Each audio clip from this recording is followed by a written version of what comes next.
Tell us more about Jesus. Was it a reality that he was here and also in India?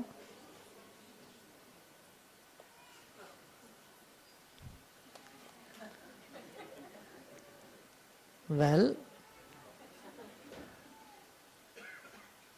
it's a fact that Jesus went to India. The three wise men who come to see him when he was a baby, they told the parents when he is 10 or 12, you should send him to study in India. Because India was at that time the seat of knowledge, both material and spiritual knowledge. So that is why those 12 years of Jesus' life is not there at all. In fact, Bible was written after 40 years of Jesus' demise. All those who wrote Bible, they never met Jesus. But the fact is true that Jesus went to India to study. And he studied in the south of India, in a place called Mylapore. Studied with the Pandits there, he studied meditation, he studied all the other knowledge, spirituality. And today you see all that is there in Judaism and that is there in Christianity, there is a gap. There are certain things which are not in Judaism, which are only in Christian tradition. All those items are in the Hindu tradition. Okay, rosary. In Judaism they don't use rosary. Do they use rosary? No rosary in Judaism. But Christianity, rosary has come from the Indian tradition. Bell, Christianity has come from the Hindu tradition. So he introduced all those he saw in India, those were introduced when Jesus came to the Middle East again, second time when he came back from there. And of all the apostles, it was the doubting Thomas, the Thomas who always doubted Jesus. He sent him to India. Otherwise, why would Thomas go to India, tell me? Paul didn't go, John didn't go. Who went? Thomas went. Why did Thomas go? Because Jesus had told him, if you don't believe me, you go to India, see by yourself. You know? Suppose you say, you know some knowledge and someone doubts your knowledge. What do you say to them? Well, you don't believe in me? You go and see the one who taught me. My teacher, you go and ask him or ask her. It is very natural. So when Thomas kept doubting Jesus all the way, Jesus had informed him,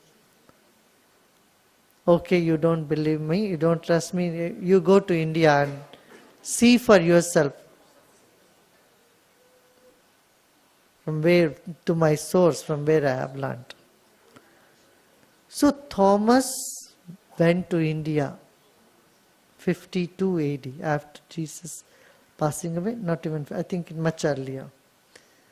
So he travelled in those days all the way, and he went to South India, not the north of India. Exactly where Jesus had gone, same place he went and he died there. Even today there is the grave of St. Thomas in Chennai.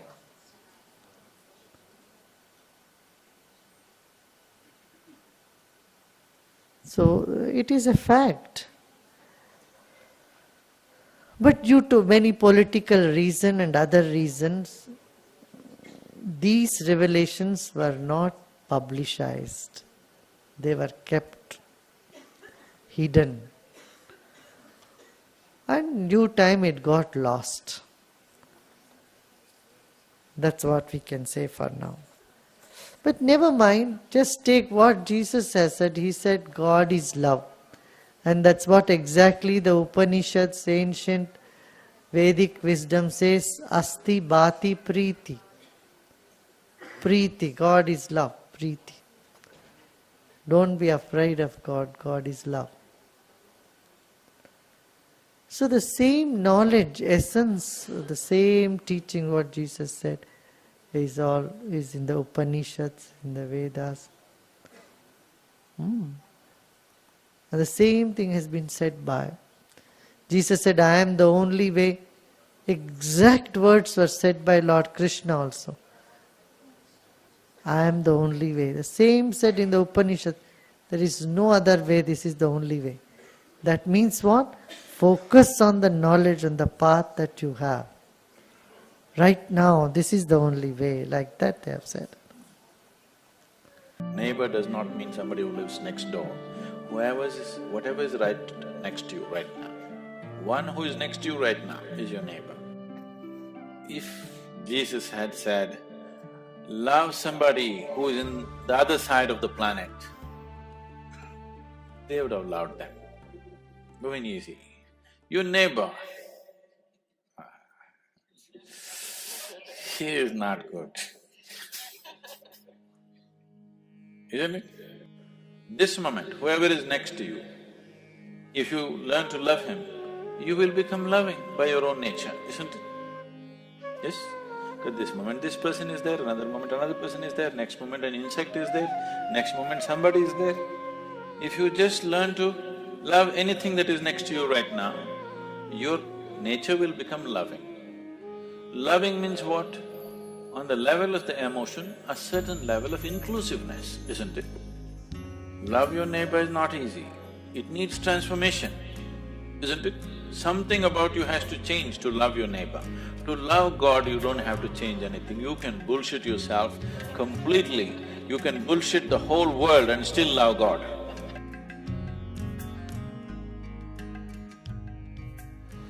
This is just like these days it's become a fad everywhere, especially I find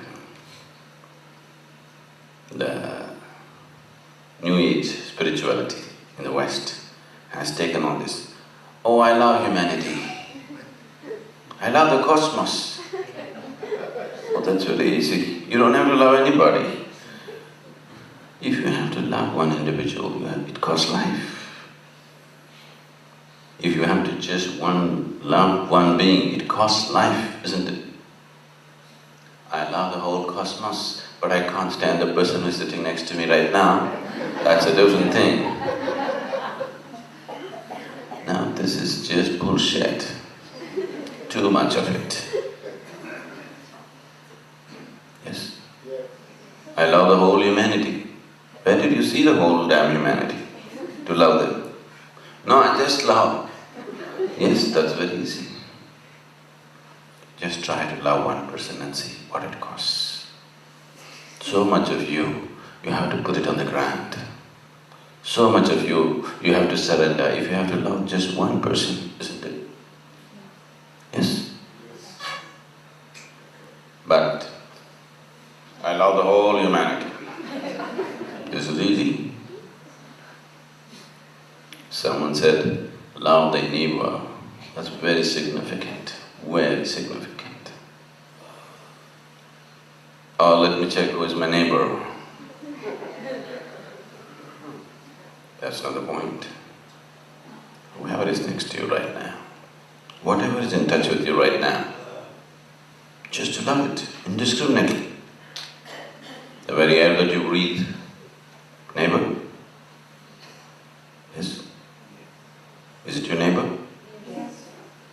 The water that you drink, neighbor? Sitting here, right?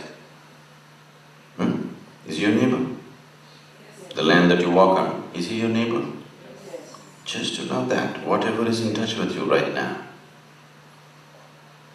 Now, this is something else, it costs life. Otherwise it won't happen.